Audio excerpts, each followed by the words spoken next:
नाही. स्त्री जातीला एक कलंक फासणारी सासू अर्थात दीपक बबनराव बोरसे.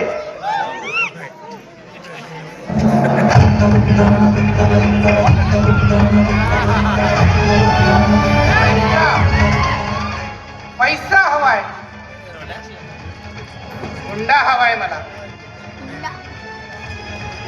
वनिता, अगं तुझ्या बापाचं घर विकून मला पैसे आणून दे. नपेक्षा तुला जाळून मारायला मला उशीर लागणार नाही. माई म्हणतात मला.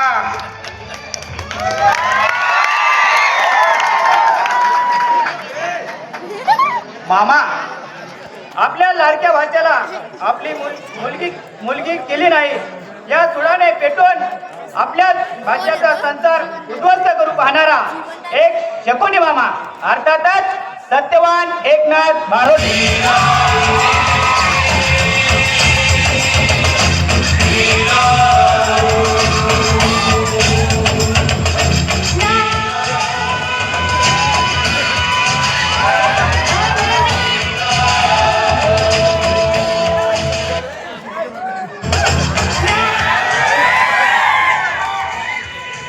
म्हणजे माई, तुला हुंड्याचे डोहाळे लागले तर मी तुझ्या अपेक्षा पुऱ्या करू शकणार नाही म्हणून तू माझ्या मुलीला करतेस.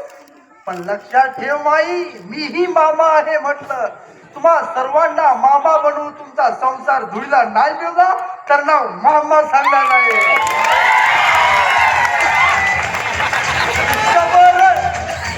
सबर माणूस आपण सबर.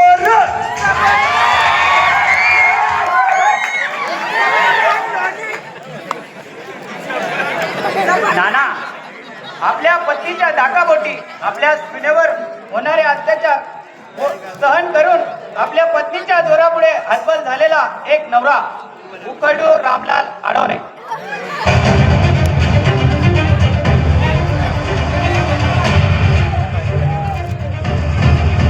अगं, बायको म्हणून घ्यायची सुद्धा लाभ वाटते मला. तुझ्या या अशा वागण्यामुळे तू तुझ्या संसाराचा विध्वंस करून घेशील.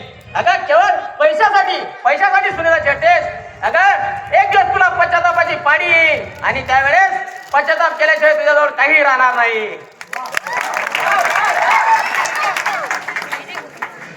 बाबा, आपल्या मुलीचा संसार सुखाचा व्हावा या अवतेपायी परिस्थिती नाजूक असतानाही पैशावाल्या घरात आपली मुलगी देऊन पश्चातापाने हतबल झालेला खसलेला एक निष्पाप बाप दिलीप अर्जुन आहे.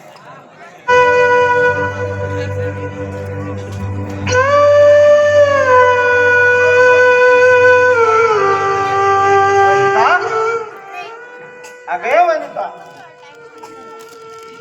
अगं त्या दिवशी मला अर्ध्या रात्री घरी पाठवलं. मला अपमानाचं काही वाटत नाही पोरी, पण तुला फुलासारखी जपली, तळ हातावर फोडासारखी जपली आणि तुला हे दिवस पाहायला मिळणार. अरे देवा, असं कोणतं पाप केलं होतं मी की मला हे माझ्या लेकराला हे पाप भरायला लावतो आहे. तेव्हा तू किती निष्ठुर आहे रे की माझ्यासारख्या गरीबाच्या पोटी मुलीला जन्माला घालतोस. माझ्यासारख्या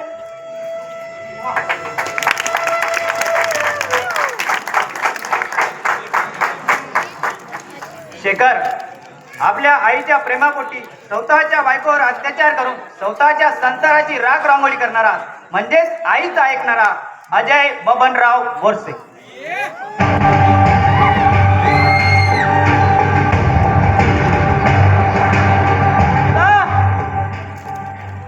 वनिता, अगं तुला पती म्हणून स्पर्श करायला सुद्धा मला लाज वाटते. अगं, तुझ्या पोटाचं अंकुर वाढतंय ते माझं नाही. अगं, त्या राजेंद्रच्या रंगढंगातून वाढलं तुझं पोट. वनिता, आता मी तुला पती म्हणून स्वीकारायला तयार नाही.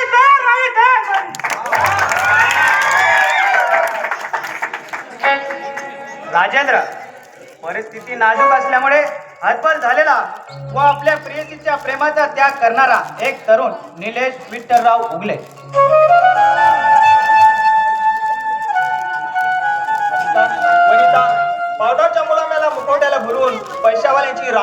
लागेल तुझ्या समोर. प्रेमाचा प्रेम आणि जीवाचा जीव देणारा हा एकटा राजेंद्र असेल वनिता, एकटा राजेंद्र असेल. हरलोय ग, हरलोय. आता या कलियुगाच्या दुनियेत जिंकलाय तो पैसा आणि हरलाय ते माझं मन वनिता, माझं मन.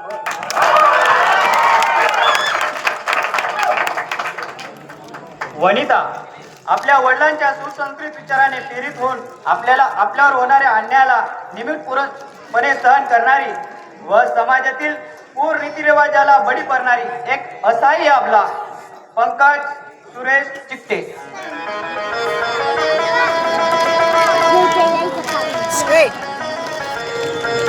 मुलीचा जन्म झाला की तिला आई वडील भाऊ बहीण या नात्याने बांधलं जातं. अहो, मुलगी जशी मोठी होते ना तसे तिला आई वडिलांचं प्रेम मिळतं, भावंडात केलेल्या भांडणातून आनंद मिळतो. पण लग्न झालं की ही सारी रक्ताची नाती तोडायची. अहो अहो कुठला हा न्याय? कोणत्या आधारावर मुलीने नवऱ्याच्या मुलामागं जावं? कुणाच्या आधारावर जगावं? कुणाच्या आधारावर जगावं?